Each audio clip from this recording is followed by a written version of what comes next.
The UC budget crisis and California's fiscal crisis are part of the severe crisis in the global capitalist system. Corporate and political elites are everywhere trying to shift the burden of this crisis to working people and the poor. This is for California. It is so for the United States, and it is so for the world.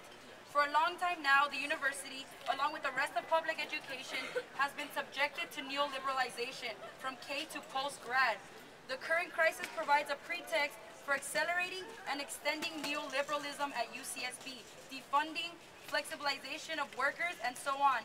We are being Walmartized, plain and simple. There will be attempts to turn furloughs into permanent salary cuts, just as it is happening to workers elsewhere in the U.S. and around the world, to raise tuition, to increase teaching loads, classroom sizes, work speed-ups, reductions in benefits, and so forth. Many UC workers face near sweatshop-like conditions. Don't take my word for it. Go and talk with them, and you will see this is not an exaggeration. Many hold 2 jobs just to pay for rents or mortgages. They have already been given increased workloads, often by eliminating positions and doubling the workloads of those who remain. A wage cut for them is not a mere inconvenience. It will push them further into the ranks of the working poor. The slew of tuition hikes are already locking poor and working class youth, disproportionately of color, out of the university.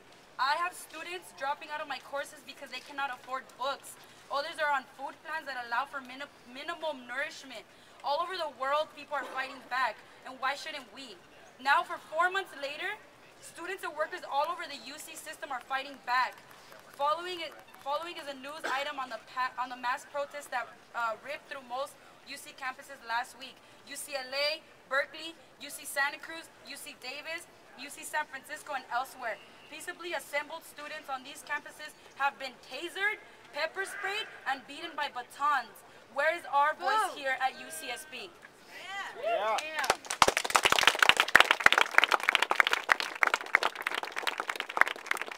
Well, that speech that the young woman read, that was actually an email that William I. Robinson sent over the summer about the ways in which the budget cuts are inseparable from the larger crisis of global capitalism, of the neoliberal project.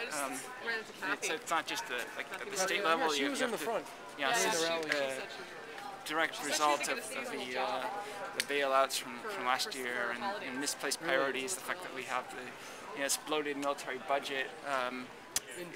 Which the UC is intimately linked to military Keynesianism, military spending. I mean, the Lawrence Liverpool labs. Redo. They're these brothers. Whose university? Our university! Whose university? Our university! Alright, so we're gonna do the diet right now.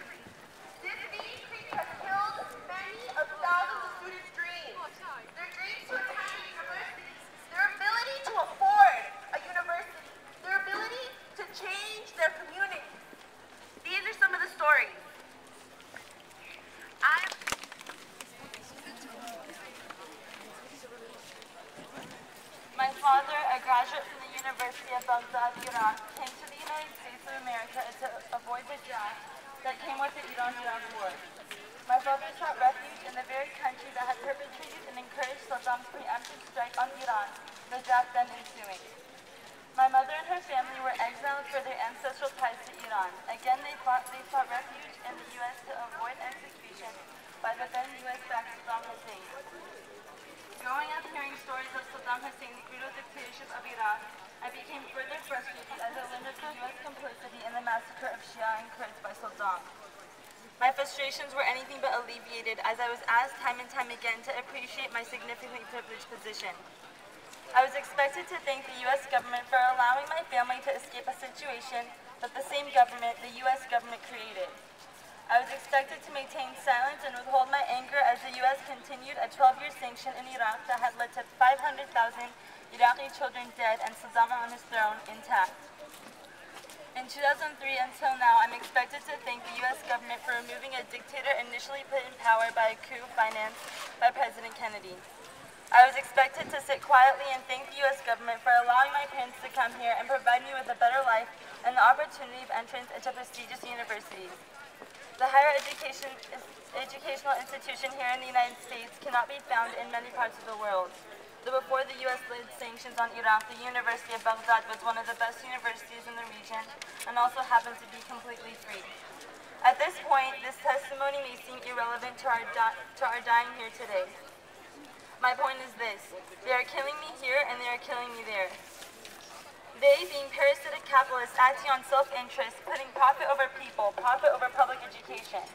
With every Iraqi they struggle, but I will not thank the government that forced them to take on that struggle. As a first-generation student, my story is similar to that of the Mexican family who has been outsourced by U.S. corporations, brought by NAFTA, but having no choice but to migrate to the U.S. for economic reasons. My story is similar to that of the Salvadorian family forced to migrate to the U.S. to escape a civil war involving the brutally repressive regime of Arena, a party that received U.S. tax dollars to maintain its repression of the masses and the dispatching of death squads. Again, I feel as though I've gone off on a tangent. However, I believe it is important to make these parallels between minority communities who are further being marginalized, as well as discriminated against as the foreigner within, regardless of citizenship status. These budget cuts are killing us all, and they are especially harming communities of color, first-generation students, and those belonging to lower socioeconomic status. I can confidently claim that the budget cuts are to benefit the rich and further deprive the poor of needed resources. Not only that, but I believe these budget cuts are racist and a definite injustice to already undermined communities. When I say students, you say power! Students! Power! Students! Power! When I say students, you say power! Students! Power! Students! Power!